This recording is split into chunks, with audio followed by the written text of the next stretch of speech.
ఒక డాక్టర్ గారు ఒక ఇన్సూరెన్స్ పాలసీ కొన్నారు. ప్రీమియం సంవత్సరానికి 4,00,000. Tenure 20 years. Expected maturity amount around 1.5 crores.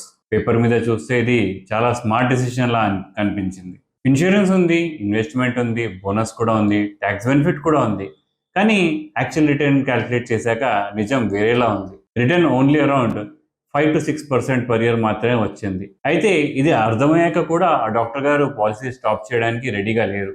Doctor గారు అన్నారు, ఆల్రెడీ ఒక ఇన్‌స్టాల్‌మెంట్ పే చేశాను. ఇంకో 3 ఇయర్స్ కంటిన్యూ చేస్తాను. తర్వాత స్టాప్ చేస్తాను. అప్పుడు నేను ఒక మెడికల్ ఎగ్జాంపుల్ ఇచ్చాను. ఆ ఎగ్జాంపుల్ వినగానే డాక్టర్ గారికి ఇమ్మీడియేట్‌గా అర్థమైంది.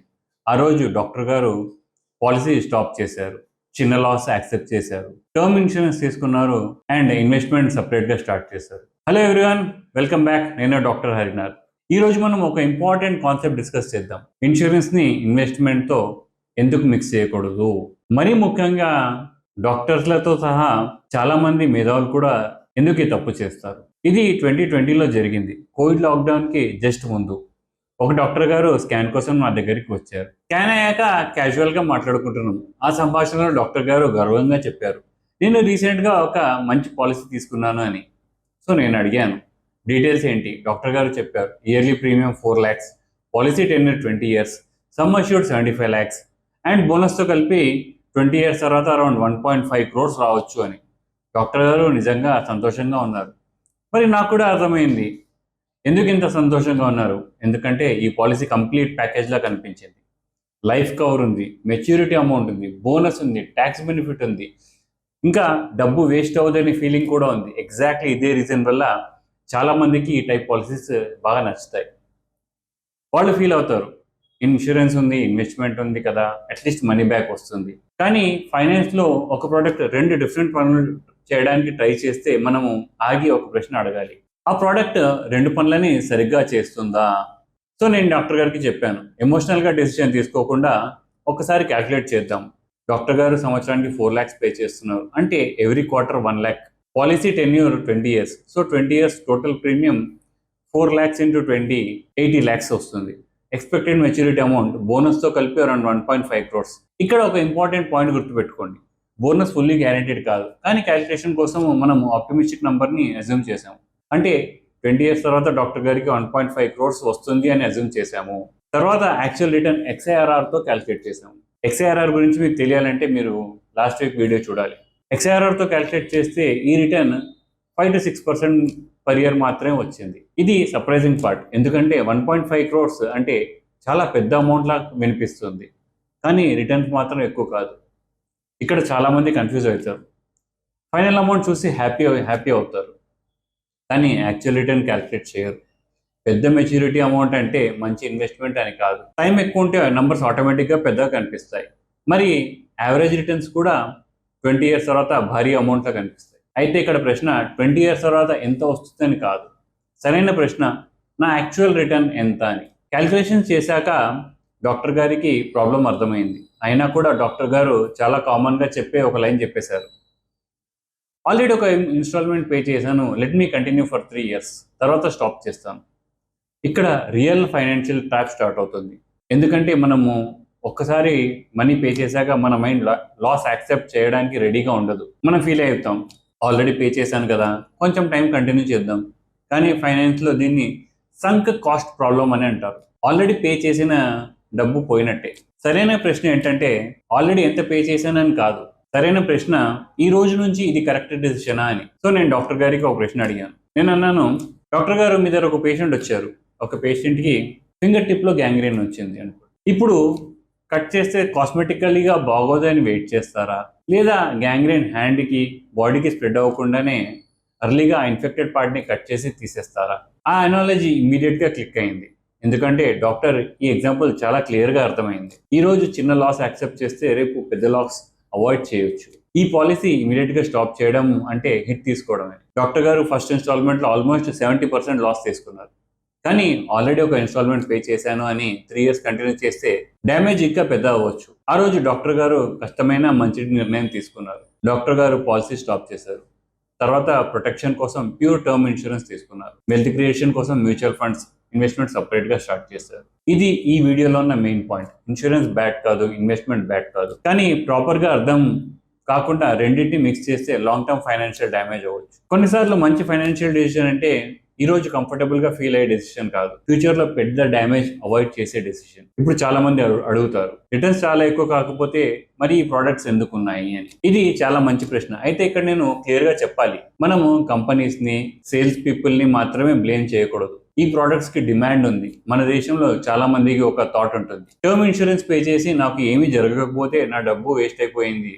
నేను పర్సనల్ గా చాలా మంది ఇలా చెప్పడం విన్నాను. వాళ్ళు అంటారు, టర్మ్ పాలసీలో ఏమీ రిటర్న్ రాదు కదా, నేను సర్వైవ్ అయితే నాకు ఏమి తిరిగి వస్తుంది, అట్లీస్ట్ ఇలాంటి పాలసీలో కొంత డబ్బైనా వస్తుంది కదా, మనీ బ్యాక్ పాలసీస్ బెటర్, ఎందుకంటే మనీ వేస్ట్ అవ్వదు. ఈ థింకింగ్ చాలా కామన్. కస్టమర్స్ కి ఇన్సూరెన్స్ కావాలి, మనీ బ్యాక్ కావాలి, సో కంపెనీస్ కూడా అలాంటి ప్రోడక్ట్స్ క్రియేట్ చేస్తాయి. కస్టమర్స్ కి ఎమోషనల్ కంఫర్ట్ కావాలి, కంపెనీస్ ఆ కంఫర్ట్ కోసమే ప్రోడక్ట్స్ క్రియేట్ చేస్తాయి. సేల్స్ పీపుల్ కస్టమర్స్ ఏ ప్రోడక్ట్ కొంటారో అలాంటి ప్రోడక్ట్స్ అమ్ముతారు. సో ఇష్యూ మిస్ సెల్లింగ్ మాత్రమే కాదు, చాలా సార్లు ఇట్స్ మిస్ బయింగ్. మనం తప్పు ప్రశ్నలు అడుగుతున్నాం, అప్పుడు కంపెనీస్ ఆ డిమాండ్ కి ప్రోడక్ట్స్ క్రియేట్ చేస్తాయి. మన సైకాలజీని ఒక్కసారి అర్థం చేసుకుందాం.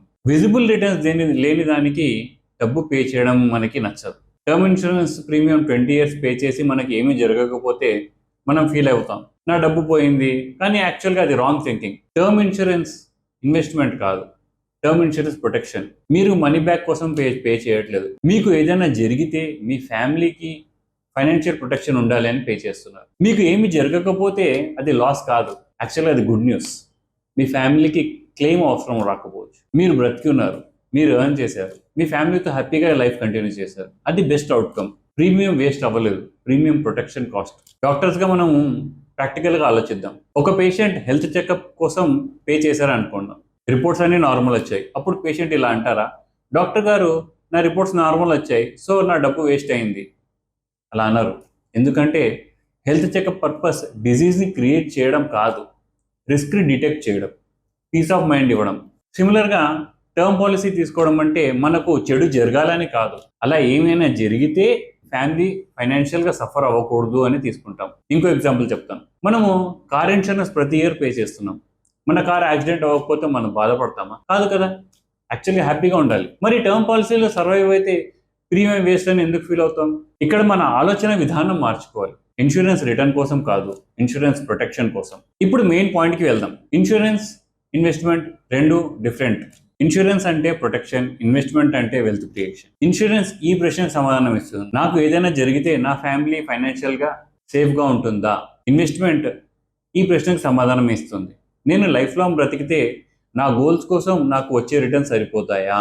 రెండు ఇంపార్టెంట్ కానీ రెండు డిఫరెంట్. మనం రెండు మిక్స్ చేస్తే క్లారిటీ పోతుంది.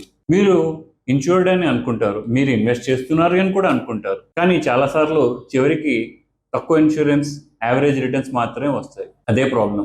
Problem number 1, inadequate insurance. ఈ డాక్టర్ గారి కేసులో సమ్ అష్యూర్డ్ 75 lakhs. ఇప్పుడు ఒక డాక్టర్కి లేదా అర్నింగ్ ప్రొఫెషనల్కి 75 lakhs లైఫ్ కవర్ సరిపోతుందా? It depends. చాలాసార్లు సరిపోకపోవచ్చు. Children education, home loan, hospital loan, family expenditure, parents, spouse, future responsibilities ఉంటే 75 lakhs సరిపోకపోవచ్చు. హై ఇన్కమ్ ప్రొఫెషనల్కి ఇన్కమ్ లయబిలిటీస్ని బట్టి 2 కోట్లు, 3 కోట్లు, 5 కోట్లు లేదా ఇంకా ఎక్కువ లైఫ్ కవర్ అవసరం అవ్వచ్చు. కానీ ఇలాంటి పాలసీస్లో హై లైఫ్ కవర్ కావాలంటే ప్రీమియం చాలా ఎక్కువ అవుతుంది. సో చాలామంది పెద్ద ప్రీమియం పే చేస్తారు, అయినా కూడా ఇన్సూరెన్స్ సరిపోదు. ఇది ఫస్ట్ ప్రాబ్లం. వాళ్ళు ప్రొటెక్టెడ్ అని ఫీల్ అవుతారు, కానీ ఆ ప్రొటెక్షన్ సరిపోకపోవచ్చు. ఇప్పుడు సెకండ్ ప్రాబ్లం, ఇన్వెస్ట్మెంట్ రిటర్న్. ఈ ఎగ్జాంపుల్లో డాక్టర్ గారు సంవత్సరానికి 4 lakhs పే చేస్తున్నారు. 20 years కి total premium 80 lakhs. Expected maturity around 1.5 crores. కానీ XIRR ఓన్లీ అరౌండ్ 5 to 6%. ఇది జీరో రిటర్న్ అని నేను అనట్లేదు, కానీ 20 years కమిట్మెంట్ కోసం మనం అడగాల్సిన ప్రశ్నలు, ఇది బెస్ట్ ఇన్వెస్ట్మెంటా? నా డబ్బు ఫ్లెక్సిబుల్ గా ఉందా? ఈ రిటర్న్స్ మంచివా? ప్రీమియం ఆపితే ఏమవుతుంది? గ్యారంటీ పార్ట్ ఏంటి? బోనస్ పార్ట్ ఏంటి? యాక్చువల్ XIRR ఎంత? ఈ క్వశ్చన్స్ చాలా ఇంపార్టెంట్, ఎందుకంటే చాలా మంది మెచ్యూరిటీ అమౌంట్ మాత్రమే చూస్తారు, యాన్యువల్ రిటర్న్స్ క్యాలిక్యులేట్ చేయరు. లాంగ్ టర్మ్ ప్రొడక్ట్స్ లో టైం ఎక్కువ ఉండడం వల్ల మెచ్యూరిటీ అమౌంట్ పెద్దగా కనిపిస్తుంది. సో ఫైనల్ నంబర్ చూసి ఇమీడియట్ గా ఇంప్రెస్ అవ్వకండి, ప్రతిసారి రిటర్న్స్ క్యాలిక్యులేట్ చేయండి. సో సరైన అప్రోచ్ ఏంటి అంటే, ఇన్సూరెన్స్ సపరేట్ గా పెట్టండి, ఇన్వెస్ట్మెంట్ సపరేట్ గా పెట్టండి. లైఫ్ ఇన్సూరెన్స్ కోసం ప్యూర్ టర్మ్ ఇన్సూరెన్స్ తీసుకోండి. టర్మ్ ఇన్సూరెన్స్ రిలేటివ్లీ లో ప్రీమియం తో హై లైఫ్ కవర్ ఇస్తుంది. ఇన్వెస్ట్మెంట్ కోసం మీ గోల్, టైం హారిజన్, రిస్క్ ప్రొఫైల్ని బట్టి సపరేట్ ప్రోడక్ట్స్ చూస్ చేసుకోండి. అవి మ్యూచువల్ ఫండ్స్ కావచ్చు, ఇండెక్స్ ఫండ్ కావచ్చు, డెట్ ఫండ్స్ కావచ్చు, PPF, EPF, fixed income products, లేక సూటబుల్ అసెట్ అలొకేషన్స్ కావచ్చు. ఎగ్జాక్ట్ ప్రోడక్ట్ మీ సిచ్యుయేషన్ బట్టి డిపెండ్ అవుతుంది. కానీ ప్రిన్సిపల్ సింపుల్. ఇన్సూరెన్స్ ప్రొటెక్షన్ ఇవ్వాలి, ఇన్వెస్ట్మెంట్ గ్రోత్ ఇవ్వాలి. ఒక ప్రోడక్ట్ ని 2 పనులు చేయమని ఫోర్స్ చేయకండి. బిగ్గెస్ట్ మైండ్ సెట్ షిఫ్ట్ ఇది. చనిపోకపోతే నాకు ఏమి రాదు కదా అని అడగడం ఆపండి. దాని బదులు నాకు ఏదైనా జరిగితే నా ఫ్యామిలీ ఫైనాన్షియల్ గా సేఫ్ గా ఉంటుందా? అది life insurance real purpose. Returns కావాలి అంటే సపరేట్ గా ఇన్వెస్ట్ చేయండి. ప్రొటెక్షన్ కావాలంటే ప్యూర్ ఇన్సూరెన్స్ తీసుకోండి. కానీ రెండు ఒక దాంట్లో కావాలి అని కన్ఫ్యూజ్ అవ్వకండి.